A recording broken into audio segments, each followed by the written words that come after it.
ಇಂತಹ ವಿಷಯ, ಇಂತಹ ಜ್ಞಾನ, ಇಂತಹ ತತ್ವ, ಇಂತಹ ತಿಳುವಳಿಕೆ ಗೊತ್ತಿಲ್ಲ ಅನ್ನುವುದಿಲ್ಲ. ಎಲ್ಲವೂ ತಿಳಿದಿರ್ತಾರೆ. ಅವರು ಎಲ್ಲವನ್ನೂ ಬಲ್ಲವರಾಗಿದ್ದಾರೆ. ಎಲ್ಲವನ್ನೂ ಬಲ್ಲವರು. ಸರ್ವಜ್ಞ ಕವಿ ಒಂದು ಮಾತನ್ನು ಹೇಳ್ತಾನೆ,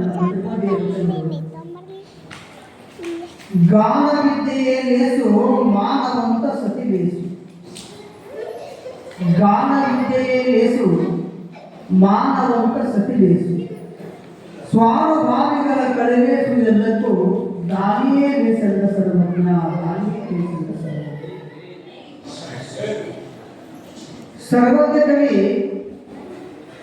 ಈ ಮೂರುಗಳ ಅರ್ಥವನ್ನ ಬಿಂಬಿಸಿ ಶ್ರೇಷ್ಠವಾದ ದಾನವೇ ಹೆಚ್ಚೆನ್ನುವಂತ ವ್ಯವಸ್ಥೆ ಒಳಗೆ ತನ್ನ ತ್ರಿಪದಿಯನ್ನು ಬರೀತಾರೆ. ಮೊಟ್ಟ ಮೊದಲನೇದಾಗಿ ಹೇಳಿದ್ದು ಏನು ಅಂದ್ರೆ ಗಾನ ವಿದ್ಯೆಯೇ ಲೇಸು. ಸಂಗೀತ ವಿದ್ಯೆ ಬಹಳ ಶ್ರೇಷ್ಠ. 64 ವಿದ್ಯೆಗಳಲ್ಲಿ 64 ವಿದ್ಯೆಗಳಲ್ಲಿ ಸಂಗೀತವು ಕೂಡ ಒಂದು. ಸಂಗೀತಕ್ಕೆ ತಕ್ಕ ಹಾಗೆ ತಾಳವು ಕೂಡ ಒಂದು. ಸ್ವರ ಮಾತಾ ಪಿತಾಲಯ, ಲಯ ಪಿತ ಅಂತ ಕರೀತಾರೆ. ಸ್ವರ ಮಾತ, ಲಯ ಪಿತ. ಹೀಗಾಗಿ ಗಾನ ವಿದ್ಯೆ ಬಲು ಕಠಿಣ ಎಂದರು. ಗಾನ ವಿದ್ಯೆ ಬಲು ಕಠಿಣ. ಇಂಥದ್ದನ್ನ ಗಾನಗಳಿಗೆ ಪಂಚಾಕ್ಷರಿಗಳಾಗಲು ಪುಟ್ಟರಾಜ ಕವಿ ಗುರುವರಿಯರು ಅದನ್ನ ಶಿವಪೂಜೆಗಾಗಿ ಮೀಸಲಿಟ್ಟು ಒಂದು ಯುಗದಲ್ಲಿ, ಒಂದು ಕಾಲದಲ್ಲಿ ಸಂಗೀತ ಮೈಸೂರು ಮಹಾರಾಜರ ಅರಮನೆಯ ಅಲ್ಲಿ ಸೀಮಿತವಾಗಿರುವ ವಿದ್ಯೆ ಆಗಿದೆ.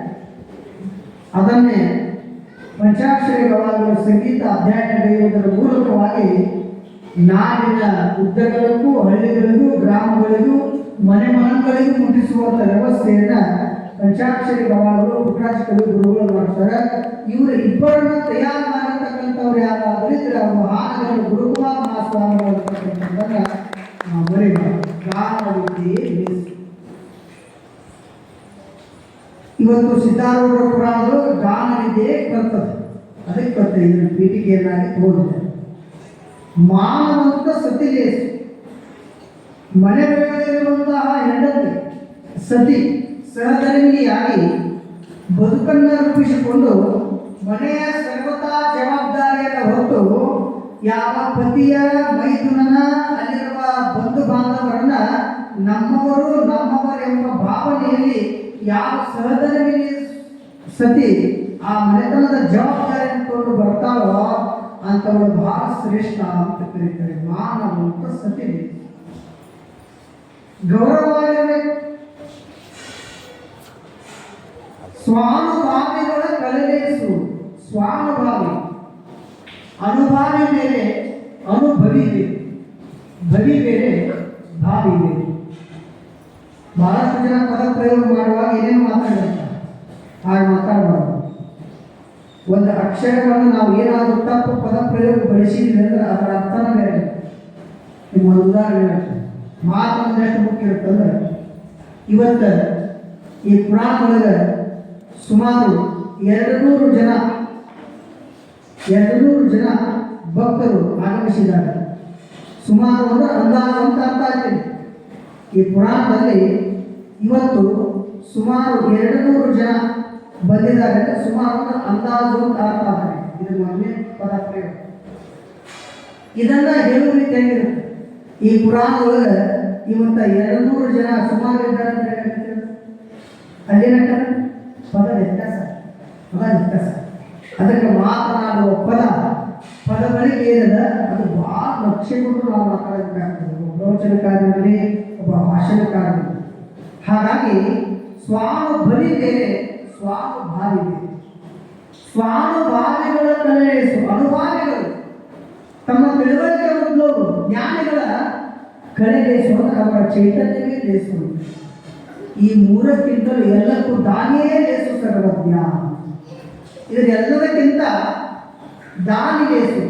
ಒಟ್ಟಾರೆ ಈ ವಚನದ ಫಲಿತಾಂಶ ನಾವು ಅರ್ಥೈಸ್ಕೋಬೇಕಾದ್ರೆ ಗಾನವಿದ್ಯೆ, ಮಾನವಂತ ಸತಿ, ಸ್ವಾನುಭಾವಿಗಳ ಕಳೆ ಮತ್ತು ದಾನ ಇವೆಲ್ಲವೂ ಬಹಳ ಶ್ರೇಷ್ಠ ಅನಿಸ್ಕೊಳ್ತಾವಂತ.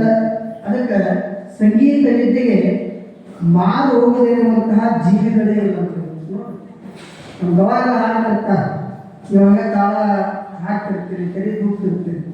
ಹೌದು ಹೌದು, ಎಷ್ಟು ಆನಂದ ಸಂಗೀತ. ಸಂಗೀತಕ್ಕೆ ಎಷ್ಟು ಜ್ಞಾನ, ತತ್ವ ಮತ್ತು ಮನಸ್ಸನ್ನ ಗ್ರಹಿಸುವಂತ, ಮನಸ್ಸನ್ನ ಆರಾಧನೆ ಮಾಡುವಂತ, ಆಕರ್ಷಿಸುವಂತ ಶಕ್ತಿ ಅದ ಅಂದ್ರೆ ಅದ್ಭುತ ಶಕ್ತಿ ಅದು. ಇದೇ ನಮ್ಮ ಗದಗ ಜಿಲ್ಲೆ ಒಳಗೆ ಹೊಂಬಳ ಅಂತ ಒಂದು ಗ್ರಾಮ ಬರ್ತದೆ. ಹೊಂಬಳಕ್ಕೆ ನಮ್ಮ ಗುರುಗಳು ದಯಮಾಡಿಸಿರ್ತಾರೆ, ಪುಟ್ಟರಾಜಪ್ಪ ಅವರ ಸಂಗೀತ ಸಭೆ ನಡೀತಾರೆ. ಹೊಂಬಳ ಗ್ರಾಮದ ಭಕ್ತರು ಗುರುಗಳನ್ನ ಬರಮಾಡಿಕೊಂಡು ಅವರಿಗೆ ವೇದಿಕೆಯನ್ನು ನಿರ್ಮಾಣ ಮಾಡಿ ಸಂಗೀತ ಕಚೇರಿಯನ್ನು ಪ್ರಾರಂಭ ಮಾಡ್ತಾರೆ. ಆ ಸಮಯದೊಳಗೆ ಬರಗಾಲ, ವಿಪರೀತವಾಗಿರುವಂಥ ಬರಗಾಲ, ಮಳೆ ಆಗಿರಲಿಲ್ಲ, ಜನಜಾನುವಾರುಗಳಿಗೆ ಕಷ್ಟ ಇತ್ತು. ಇಂಥ ಸಮಯದೊಳಗೆ ಹೊಂಬಳ ಭಕ್ತರು ಪುಟ್ಟರಾಜಪ್ಪ ಅವರು ನಡೆದಾರು ದೇವರಿದ್ದಂಗ ಅವರು ವಾಣಿ ಬಹಳ ಶ್ರೇಷ್ಠದ ದೇವವಾಣಿ. ಅವರ ಅಪ್ಪವರನ್ನ ನಾವು ಮಳೆ ಬಡಿಸುವಂಗೆ ಏನಾದರೂ ಆಶೀರ್ವಾದ ಕೇಳಿದ್ರಾಯ್ತು ಅಂತೇಳಿ 4 ಜನ ಹಿರಿಯ ಮುಖಂಡರು ಗುರುಗಳಿಗೆ ಬಂದು ವೇದಿಕೆ ಮೇಲೆ ಭೇಟಿ ಆಗ್ತದೆ.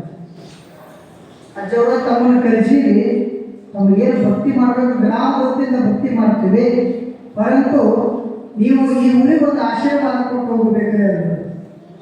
ಏನ್ರಪ್ಪ ಅಂತ ಗವಾಗಳು ಪುಟ್ಟರಾಜಪ್ಪವರು ಕೇಳಿದಾಗ, ಏನಿಲ್ಲ ಬುದ್ಧಿ, ಭಾಳ ದಿವಸಗಳಿಂದ, ಭಾಳ ತಿಂಗಳುಗಳಿಂದ ಈ ವರ್ಷ ವಿಪರೀತವಾಗಿರುವಂಥ ಬರಗಾಲ ಬಿದ್ದದ. ತಮ್ಮ ಪೂಜಾ ಸಂಗೀತ ತಪಶಕ್ತಿಯಿಂದ ಈ ಹೊಂಬಳಕ್ಕೆ ಮಳೆ ಆಗುವಾಗ ನೀವು ಆಶೀರ್ವಾದ ಮಾಡಿ ಬುದ್ಧಿ ಅಂತ ಹೊಂಬಳ ಗ್ರಾಮದ ಭಕ್ತರು ಕೇಳಿದಾಗ ಪುಟ್ಟರಾಜಪ್ಪ ಅವರು, ಹಾಗಾದ್ರೆ ಆಗಪ್ಪ ನಮ್ಮ ಸಂಗೀತ ಗಾನದೇವನ ಆರಾಧನೆಯನ್ನು ಮಾಡುತ್ತೇನೆ. ನನ್ನ ಗುರುವಾಗಿರುವ ಪಂಚಾಕ್ಷರಿಕವಾದರು ಕುಮಾರ ಮಹಾಶಿವಯೋಗಿಗಳು, ಉಭಯ ಗುರುಗಳು ಈ ಸಂಗೀತ ಕಚೇರಿ ಮುಗಿಯುವುದರೊಳಗಾಗಿ ನಿಮ್ಮ ಊರಿಗೆ ಮಳೆ ಕೊಡ್ತಾರೆ, ಚಿಂತೆ ಮಾಡಬೇಡಪ್ಪ ಅಂತ ಆ ವೇದಿಕೆಯ ಮೇಲೆ ಮೇಘರಾಗವನ್ನು ಹಾಡ್ತಾರೆ ಪುಟ್ಟರಾಜಪ್ಪ ಅವರು. ಮೇಘರಾಗವನ್ನು ಹಾಡಿದ್ರೆ ಆ ಹೊಂಬಳ ಗ್ರಾಮದೊಳಗೆ ಸಂಗೀತ ಕಚೇರಿ ಸಭೆಯಲ್ಲಿ ಪುಟ್ಟರಾಜ ಗುರುಗಳಿಂದ ಮೇಘರಾಗ ಪ್ರಾರಂಭವಾಗುತ್ತದೆ. ಇನ್ನೇನು ಕೊನೆಗಳಿಗೆ ಸಂಗೀತ ಕಚೇರಿ ಸಂಪನ್ನಗೊಳ್ಳುವ ಸಮಯ ಬಂದದಾಗಿತ್ತು.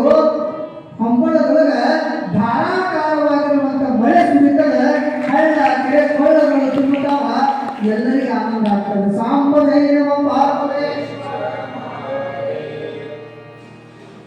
ಎದರಿಂದ ಮಳೆ ತರಿಸಿದ್ರು ಪುಟ್ಟರಾಜ ಗುರುಗಳು ಅಂದ್ರೆ ಇದರೊಳಗೆ ರಾಗಗಳು ಅನಂತ ರಾಗಗಳದಾವು. ಸಂಗೀತದೊಳಗೆ ಏನದ ಅಂದ್ರೆ ರಾಗಗಳನ್ನ ಕೇಳುವುದರಿಂದ ಮೈಯೊಳಗಿನ ರೋಗಗಳು ಹೋಗ್ತಾವ. ರಾಗಗಳನ್ನ ಕೇಳುವುದರಿಂದ ಮೈ ಒಳಗಿನ ರೋಗಗಳು ಹೋಗುತ್ತಾವಂತ. ಅಂತ ಸಂಗೀತ ಮೇಘ ರಾಗ, ಮೇಘ ಅಂದ್ರೆ ಮಳೆ, ಅಂದ್ರೆ ಮಳೆಯುಕ್ತವಾಗಿರುವಂತ ರಾಗ. ನಮ್ಮ ಗವಾಯಿಗಳು ಮಳೆರಾಯ ಅಂತ ಒಂದು ಹಾಡ, ಅವ್ರ ಫೇವ್ರೇಟ್ ಹಾಡು, ನಮಗೂ ಫೇವ್ರೇಟ್ ಹಾಡು. ಈ ಹಂಗ ಅಗದಿ ಇಷ್ಟಪಡುವ ಹಾಡು ಇರ್ತಾರಲ್ಲ, ಹಂಗ ಮೇಘ ರಾಗವನ್ನು ಹಾಡಿ ಗುರುಗಳು ಮಳೆ ತರಿಸ್ತಾರೆ. ಅಂತ ಮಳೆರಾಯ ಅನ್ನುವಂಥ ಹಾಡನ್ನ ನಮ್ಮ ಗಾಯಕರಿಂದ ನಾವು ನಿಮ್ಮದೆಲ್ಲ ಕೇಳಬೇಕು. ತದನಂತರ ಪುರಾಣದ ವಿಷಯವನ್ನು ಕೇಳಿದರು. ಓರಾಯ ಮಳೆರಾಯ ಮುಗಿತೇನು ನಿನಗೆ ಕೈಯ, ಆಕಾಶದಿಂದ ಇಳಿದು ಬಾಬಾ ಜಗವೆಲ್ಲ ಉದ್ಧಾರ ಮಾಡುವ. ಮಳೆರಾಯ